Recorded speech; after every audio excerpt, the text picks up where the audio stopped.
great story about the Mustang. The Mustang started with the Army Air Corps in 1944, late 43 into 44.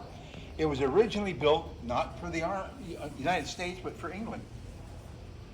Before we became involved in the war, the English were over buying tanks, airplanes, jeeps, everything they could.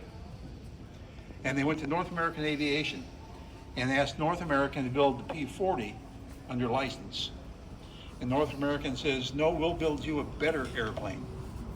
Now think of the time frame. 189 to 182 days, I think it was, somewhere in there. The first prototype rolls off the production line. That's pretty fast. Yeah. It had the Allison engine in it, not the Rolls engine that they were all familiar with. It had an Allison engine. The British got their Mustangs. They're the ones that named it the Mustang because they were the first ones to have it. They didn't like the Allison engine because it wasn't any good up at 20, 25,000 feet because it was normally aspirated and it lost power. It was a great engine down below 12, 10,000 feet, but all the battles were higher than that. So somebody in England decides, what would happen if we put the Rolls Merlin engine in it? So they took a couple of the airplanes, took the Allisons out, put the Rolls Merlins in, and that's the engine that made the Mustang. Now it had a two-stage supercharger, or a two-speed. One of the interesting things about a Rolls Merlin engine is before the war, again, the British went to Ford Motor Company and asked Ford Motor Company to build the Rolls Merlin engine. So the engineer says, well, send us your blueprints. Let's look them over. So they looked at the blueprints, went back to the English and said, well, we can't build this to your blueprints. And he goes, what, tolerance is too tight? And the Ford engineer says, no, they're too loose. You have to tighten them up.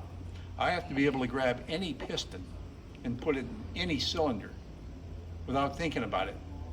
The British were measuring parts and hand fitting all the parts, which made a great engine. Right.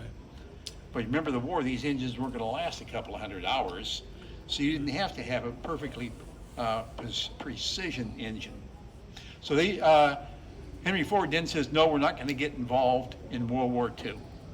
So he killed the project. So they went to Packard. Packard at that time was building another V12 engine for the PT boats, patrol torpedo boats. So Packard says, yeah, we'll build it. So think about this.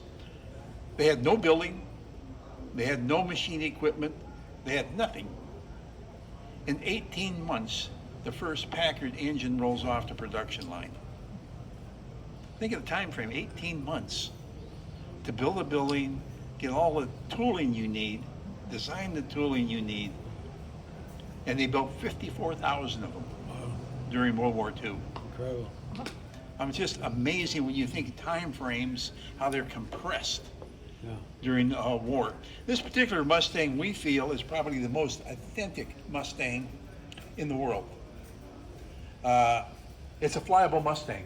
If the engine's time expired, so the engine's not a serviceable engine, but the airframe is a zero-time airframe. When the restoration crew worked on it, when an aircraft is built, components are not built on the production line, they're built in different shops and different companies, and they come to the production line at certain steps. Each company or production facility has inspectors, and they inspect the part to ensure that it meets specifications before it's sent to the production line. And that way, whoever's assembling them can look at the part, he sees the inspection stamp and knows that the aircraft or the part has been inspected. When they were rebuilding this aircraft, they recreated the inspection stamps and stamped the parts as they put them back in for each one of the different shops and manufacturers. That's the detail that they go into when they do a complete restoration.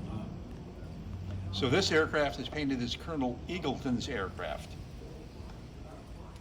If you can see the, if you step back, you'll see the crosses. on the aircraft. You sit back here, you can see all of them. If you look at the front one on the bottom row, you see it's blurred? That's because on Colonel Eagleton's aircraft, that was blurred. When they did the research, they look at things like that in order to get the detail of the aircraft.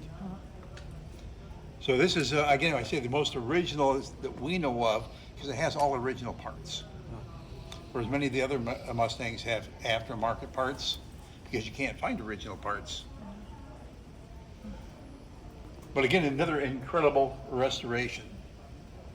So that pretty much concludes World War II as to what we exhibit here. Any questions I can answer?